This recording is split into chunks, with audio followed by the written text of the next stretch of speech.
Continuing production of The Open Mind has been made possible by grants from the Rosalind P. Walter Foundation, the Bluestein Family Foundation, the Joan Gans Cuny and Peter G. Peterson Fund, Carnegie Corporation of New York, the Malkin Fund, the May and Samuel Rudin Family Foundation, the Joanne and Kenneth Wellner Foundation, the Alfred P. Sloan Foundation, and from the corporate community, Mutual of America.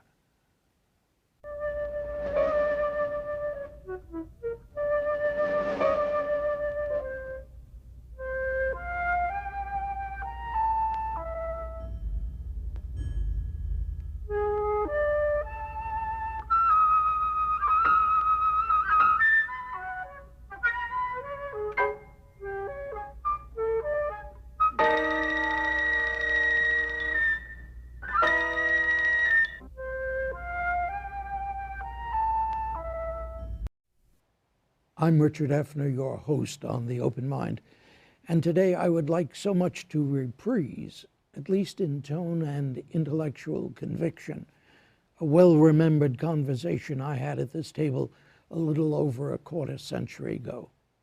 Its theme, as that of several other Open Mind programs in the late 20th century, was religion and social activism, which Jesuit Father John Lafarge, editor of Catholicism's America magazine, had discussed with me here on Open Mind, as had Protestant ministers William Sloane Coffin and Martin Luther King, among others.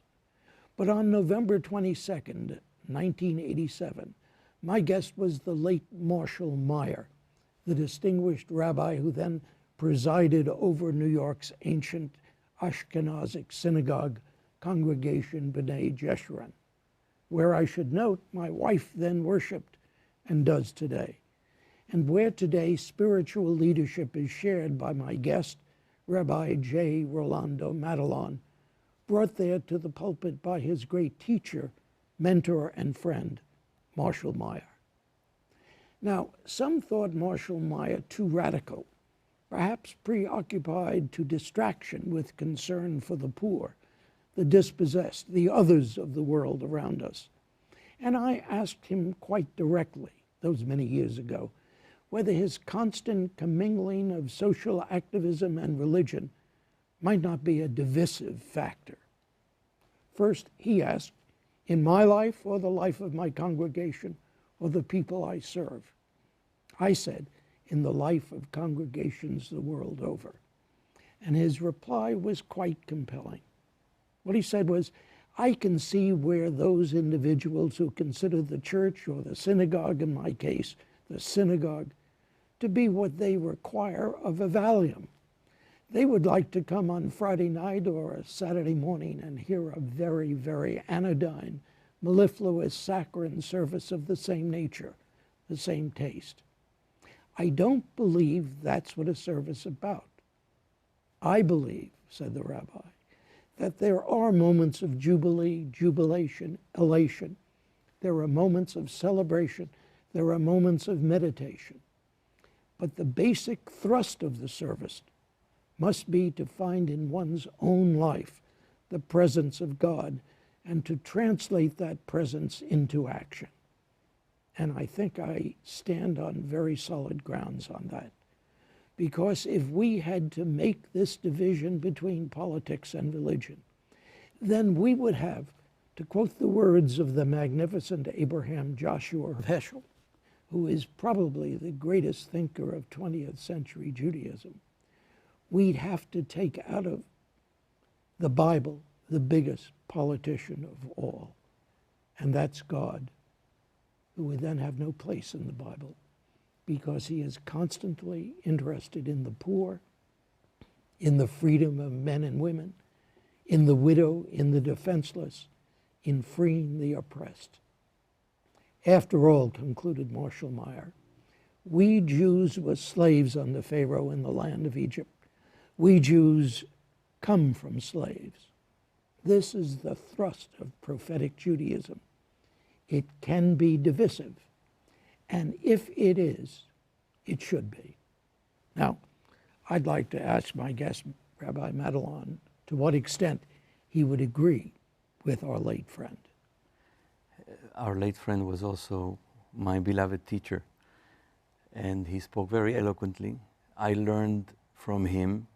I hold this to be true, and this is why I became a rabbi. I grew up in Argentina in Marshall's congregation, and he inspired me to discover my calling, and I am a rabbi because of that message which he delivered over and over again. And so I stand firm in that conviction, which is not always easy to implement, but this is what I believe people of faith, religious people, are called to do. Are you equally a disciple of Heschel? Well, I never met Heschel. Heschel died in 1972. I came to this country 10 years later. But Marshall was profoundly devoted to Heschel. Heschel had been Marshall's teacher. Marshall had also been Heschel's personal secretary for a number of years. And when Marshall came to Argentina, he built his congregation and he built a rabbinic seminary down there in Buenos Aires. I think inspired and filled with Heschel's teachings. And so I heard about Heschel, and we studied Heschel in the congregation later on. And when I went to study at the seminary with Marshall, I studied Heschel's books with Marshall's commentary and plenty of anecdotes. And then, of course, I came here and discovered more Heschel. So Heschel has been part of my religious life since my childhood, although I never met him. But I do consider him to be one of my great teachers, the teacher of my teacher. And the question of divisiveness, the divisiveness of social action, how do you react to that? Well, look, there are two aspects to this divisiveness. One is what you indicated in your opening remarks. There are some people who simply want to go to a religious place, to a church or a synagogue or an ashram, in order to find calm and peace, to escape from the world's troubles and tribulations, to find some respite from our busy lives and the complexity of life. And of course there's a place for that, to find calm and quiet, to focus on the inner life, to nurture one's soul through quiet and beautiful music and singing and psalms and so on. All of that is valid, and there must be a place for that. But that's not all. The place of religion, the sanctuary, the synagogue, the church, must also be a place of agitation. It is a place where we are presented a vision of the world that could be, the world that ought to be. And when we hold that vision through our prayers, through our study, through the study of our sacred text, when we hold that vision and we compare it against the reality in which we live, we have to feel agitated. We have to feel that it's unacceptable, that the world can't be what it is, that we human beings must do better, that we must try harder, that we must solve the problems that we face. And therefore we have to feel a mixture of agitation and righteous indignation. And so we have to hold both those emotions or those sentiments. There has to be place for both in the synagogue. Heschel said prayer must be subversive, so that when you encounter the prayer book, it's not only some sort of balm for your soul, which it should be when you are discomforted, when you're troubled. You have to find a place of quiet, a place of comfort at the same time, you have to awaken that sense of subversion against the status quo. And that's the mix. BALM and Yes. BOMB. Yes. So so that's one divisiveness amongst the people who claim, well, look, just give me a place where I can find some respite from the world. Don't bring here politics. Don't bring here the wars and the troubles of the world and the poor and the homeless and healthcare and immigration. Let's leave that outside of the synagogue. These are deserving people, aren't they? Of course. Which people? Those who say that. Those who look Those for who a say that are deserving BALM. people. So the role of the religious leader in the religious institution is to persuade, is to convince, and it's sometimes to go against the current of those who only want the peace and the calm. So we have to go against that current.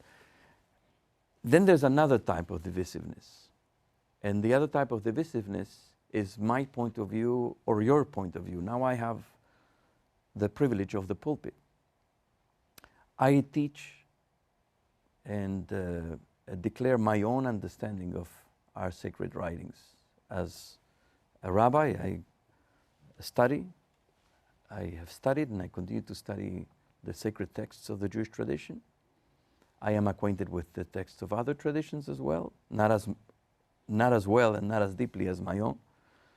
I have studied Jewish history, and on the basis of Jewish history and Jewish text, I understand how the Jewish values are formed. And I proclaim my teaching, or I teach from an understanding of how Jewish values meet the reality in which we live. But not everybody arrives to the same conclusion, and not everybody holds the same values in the same order. Understand? And therefore, there is a divisiveness in terms of sometimes my message does not find a friendly response either by members of my congregation or other colleagues or other members of other congregations. And that's another divisiveness, and we live in that tension. That tension, I believe, is creative. I believe that I don't hold the truth or the only truth.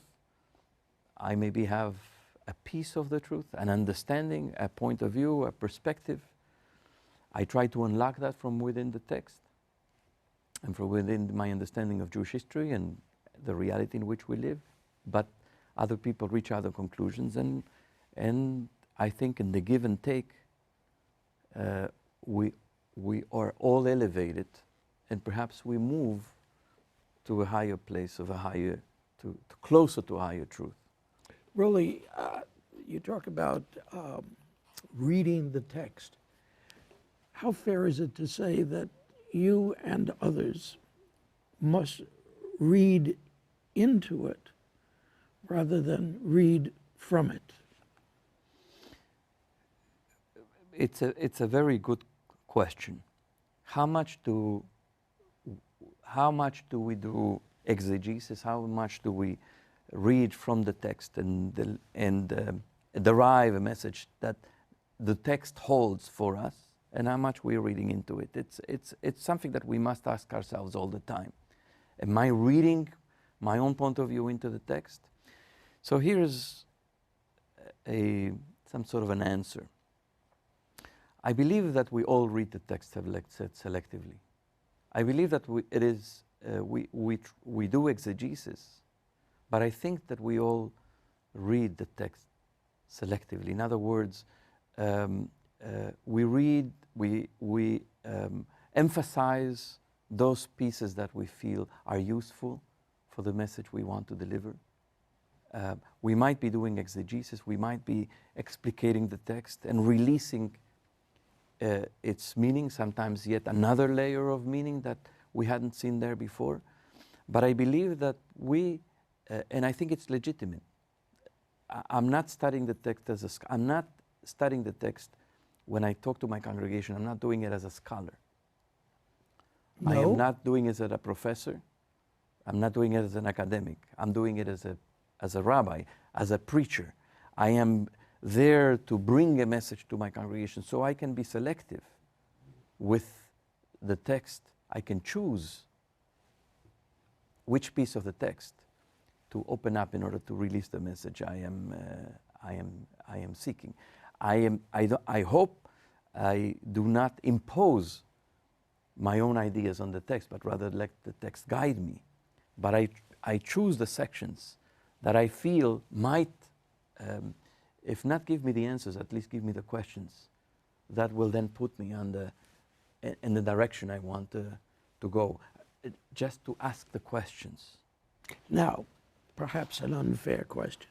You'll tell me if it's unfair, whether you answer it or not. How different in this way are you from Marshall? Where do you take the master and the mentor, the teacher, and go in a different direction?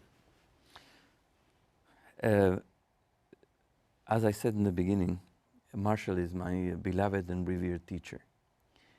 I have admired him since I was a child, and I feel honored that I became his student, and that I had 7.5 years of working side by side with him.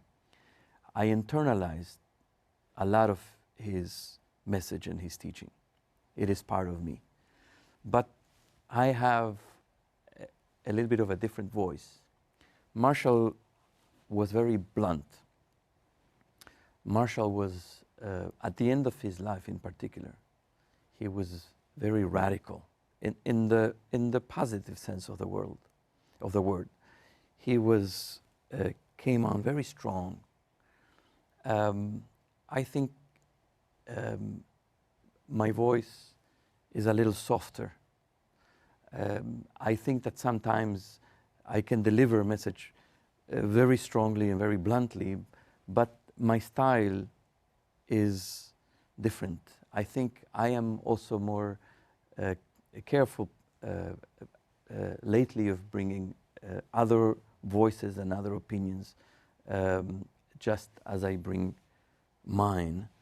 I don't think Marshall was too open to do that, particularly in the last years of his life. He felt that time was running out. I don't know if he knew that he was sick, but he felt time was running out. He died at the age of 63. And I think he felt his righteous indignation was mounting. And he was very impatient at the end. And his message was very strong. I am not there yet. Besides... What do you mean yet?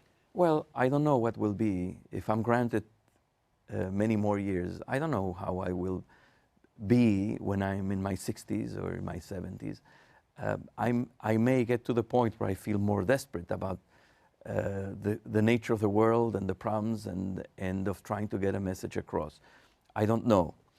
I'm not him. I am me. And I know that I'm a little bit more soft-spoken. The other thing is that I think that Marshall spoke in the 80s and the early 90s. I think that the place of the religious leader and the teacher has changed in the last 20, 25 years. How so? I think that the great preachers and leaders of the last of the 60s and the 50s, the 60s, even the 70s. You mentioned a few in your opening remarks. Reverend Martin Luther King, Abraham Joshua Heschel, the Reverend William Sloane Coffin. So those people, and Marshall Meyer, those people were very powerful in their message. Their message was very sharp.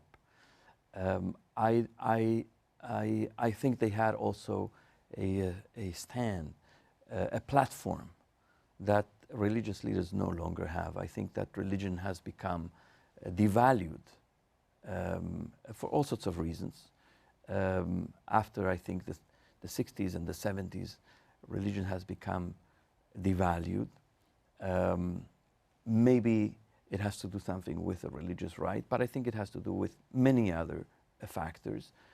And you no longer have preachers who speak like that, who have that kind of platform.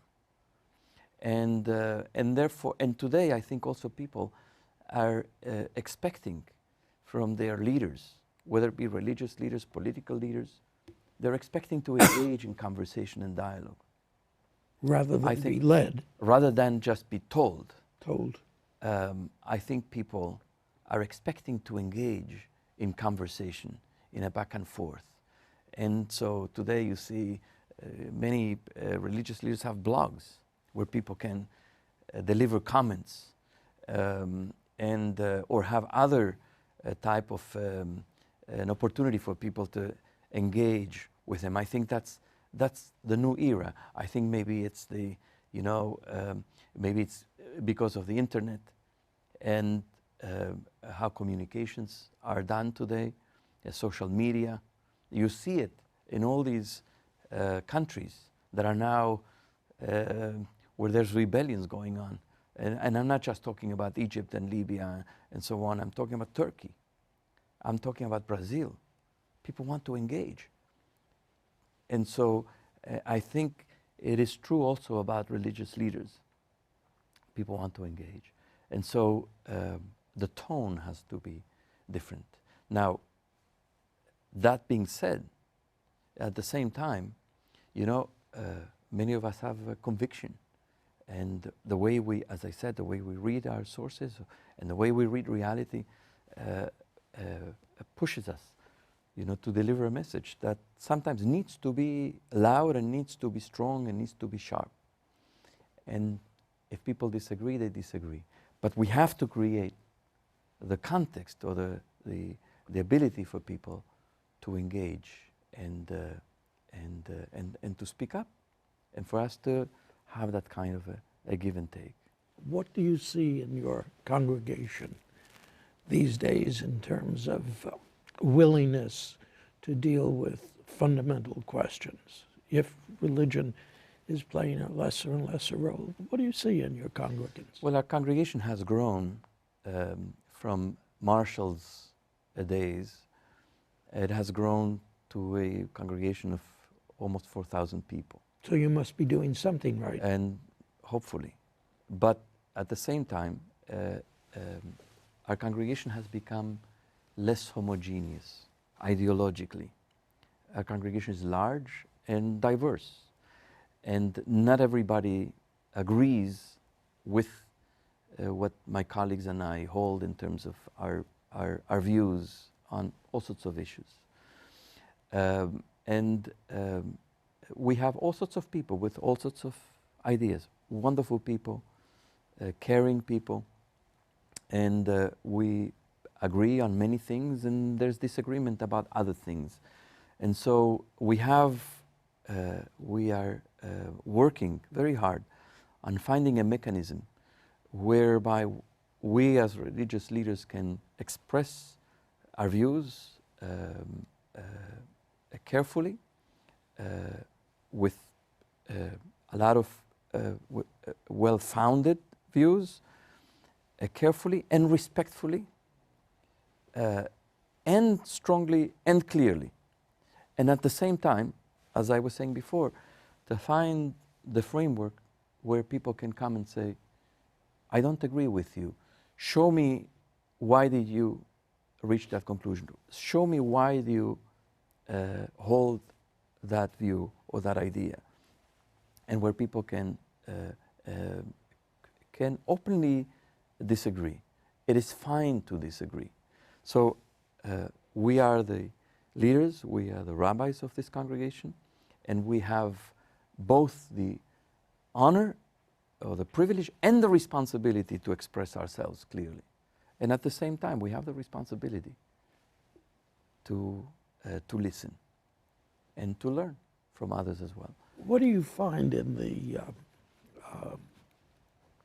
responses that you hear about the new generation and the older generation, who still, of course, go to B'nai Jeshurun, what do we like? What do people like? What's your congregation like? You say diversity, of course, I appreciate that, but you must have a feeling. Oh, yes. I think that, first of all, our congregation wants services that are meaningful and engaging and real and authentic, where it's not just some sort of ritual by rote, but prayer that is meaningful and consequential and transformative. I think people want us to be a congregation that is engaged with the issues of the day. There is not much disagreement about most of the issues with which we engage in terms of our social justice involvement. There isn't a great deal of disagreement. I think our congregation wants to be involved with Israel very strongly, supporting Israel, and at the same time supporting within Israel those projects or ventures that will make Israel a more just and a more peaceful country, a country of more democracy and more equality for all. And we support those projects and those movements because we love Israel and we want to make Israel stronger and we want to see peace. And so I think there's no disagreement about that. Here and there, there's some disagreement about which specific direction to take here or there. But by and large, this is what people want. Rolly, our time is up now, but I want you to come back, if you will, because when you say here and there, I'd like to challenge that because I have the sense, and you may, in your eloquence and in your familiarity with the situation, assure me that it is just here and there aren't fundamental differences. But I appreciate so much your having joined me today. I have my pleasure to be here. Thanks. Thank you for having me. And thanks to you in the audience. I hope you'll join us again next time.